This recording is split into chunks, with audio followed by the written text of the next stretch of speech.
اللہ نے توحید کو کیوں قرار دیا؟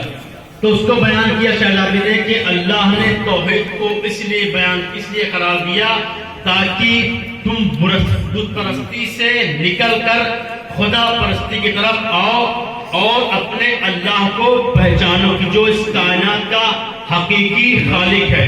اس کے بعد شہزادی نے بیان کیا کہ اللہ نے نماز کو کیوں قرار دیا۔ اللہ نے نماز کو اس لیے قرار دیا تاکہ تم برائیوں سے محفوظ رکھ سکو اور اپنے خدا کے سامنے، اپنے خدا کی عظمت و جلال کے سامنے سجود ہو سکو۔ اس کے بعد شہزادے نے بیان کیا کہ عدل کو اللہ نے کیوں قرار دیا۔ تو عدل کا فلسفہ یہ ہے کہ تاکہ آپس میں تمہارے درمیان مساوات اور برادری قائم رہ سکے۔ اس کے بعد حج کو کیوں قرار دیا؟ حج کو اس لیے قرار دیا کہ تاکہ تمہارے اندر خدا پرستی کی تقویت ہو سکے اور تم دین کے احکام سے آشنا ہو سکو۔ عزیزو، حج کے مسائل میں دین کے تمام ارکان کو جو حاجی جاتا ہے وہ وہاں پر جا کر انجام دیتا ہے، اور جب انسان جا کر خانہ کعبہ کو اپنی نگاہوں سے دیکھتا ہے تو اس کے اندر وحدانیت کی تقویت ہوتی ہے۔ اس لیے اللہ نے حج کو قرار دیا ہے۔ اب اس کے بعد شہزادی نے کہا کہ اللہ نے جہاد کو کیوں قرار دیا۔ جہاد کو قرار دینے کی وجہ اور اس کا فلسفہ یہ ہے تاکہ اسلام کی عظمت محفوظ رکھ سکے۔ اور اللہ نے والدین کے احترام کو کیوں قرار دیا۔ والدین کے احترام کو اس لیے اللہ نے واجب قرار دیا تاکہ اللہ کی رحمت کا نزول ہو سکے اور تم جہنم کی عذاب کی سختی سے محفوظ رکھ سکو۔ اس طریقے سے شہزادی نے جو فلسفہ احکام ہے ان کو بیان کیا۔ اس کے بعد شہزادی نے لوگوں کو انصار اور مہاجرین کو مخاطب کیا کہ اے انصار و مہاجرین، تم تو میرے بابا کی نصرت کرنے والے تھے، تم تو میرے باپ کے ساتھ، تم نے تو میرے والد محترم کے ساتھ مکے سے مدینے ہجرت کی، اور اس کے بعد انصار سے مخاطب ہوئی کہ تم نے تو میرے بابا کے ساتھ دین اسلام کو آگے بڑھانے میں مدد کی ہے۔ اب لہذا تمہارا یہ فرض بنتا ہے کہ آئین اسلام کی حفاظت کے لیے تم اٹھ کھڑے ہو اور جو بھی اس کی مخالفت کرے اس کا تم مقابلہ کرو۔ اس طریقے سے شہزادی نے لوگوں کے ضمیر کو جھنجھوڑا کہ لوگ بیدار ہوں۔ اللہ کے رسول تو چلے گئے ہیں لیکن اس کی امانت یہاں پر اللہ کے رسول نے چھوڑ دی ہے، وہ ہے قرآن مجید۔ اس کے بعد شہزادی نے قرآن کی ایک آیت کی تلاوت کی۔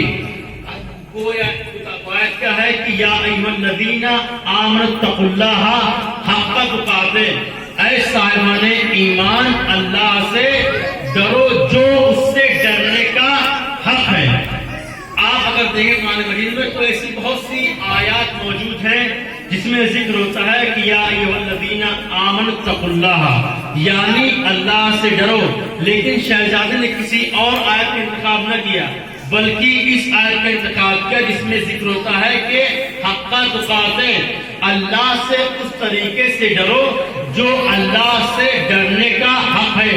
ولا تموتن الا وانتم مسلمون، اور دیکھو تم اس حالت میں اس دنیا سے جانا، اس حالت میں مرنا کہ کم سے کم مسلمان تو رہو۔ ایسا بات پڑھے محمد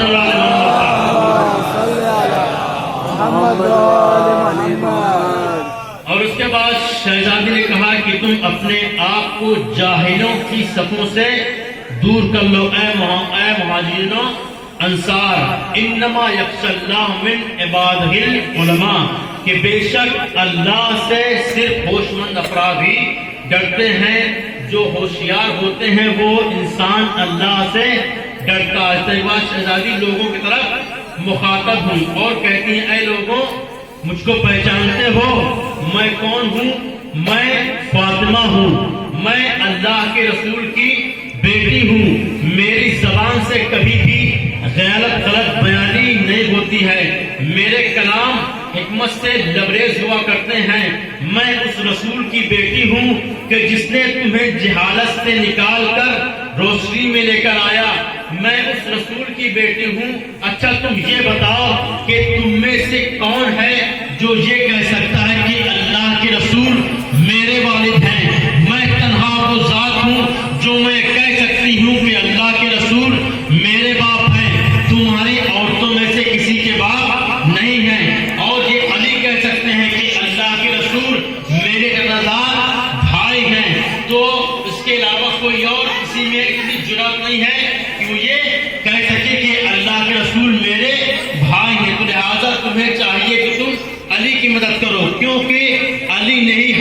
اسلام پر اللہ کے رسول کی نصرت اور مدد کی ہے۔ جب میرے بابا نے دین اسلام کے پیغام کو لوگوں تک پہنچایا ہے اور اس وقت تمام لوگ، تمام مشرکین میرے بابا کے دشمن تھے، اس وقت میرے بابا کے سر پر تلوار لٹک رہی تھی، تو اس وقت کوئی میرے بابا کی مدد کرنے والا نہ تھا۔ اس وقت تنہا علی ہی تھے کہ جنہوں نے ہر حال میں رسول کی نصرت کی ہے اور رسول کی مدد کی ہے۔ اور جب بھی اسلام پر کوئی واقعہ پیش آیا ہے، کوئی جنگ کا سامنا ہوا ہے، تو میرے بابا نے علی کو جنگ کے لیے بھیجا ہے اور علی نے جا کر اپنی ذمہ داریوں کو بخوبی نبھایا ہے۔ اور جب بھی اسلام میں کوئی مصیبت برداشت کرنا پڑی، علی وہ ہیں کہ جنہوں نے مخلصانہ طریقے سے اس اذیت کو، اس تکلیف کو، اس مصیبت کو جھیلا ہے۔ تو لہٰذا تمہیں چاہیے کہ اس وقت علی موجود ہیں اور علی کو تم تنہا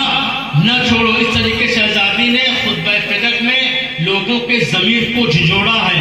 اور آپ کو معلوم ہے کہ فدق صرف ایک باغ کا مسئلہ نہیں تھا، بلکہ فدق ایک پوری حکومت تھی۔ جیسا کہ سیاست امام نے اس کی حد کو مقرر کیا اور امام نے اس کی حد کو بیان کیا ہے کہ اس کی حد کہاں سے کہاں تک تھی۔ وہ سیاست امام کے زمانے میں جب اس نے ہارون رشید نے کہا کہ آپ مجھے بتائیں کہ فدق کی حد کیا ہے، تو امام نے کہا کہ اگر میں فدق کی حد کو بتا دوں تو تو مجھے اس کو دے نہیں سکتا ہے۔ تو اس نے کہا کہ نہیں، آپ بتائیں، میں انشاءاللہ اس کو آپ کو حوالے کر دوں گا۔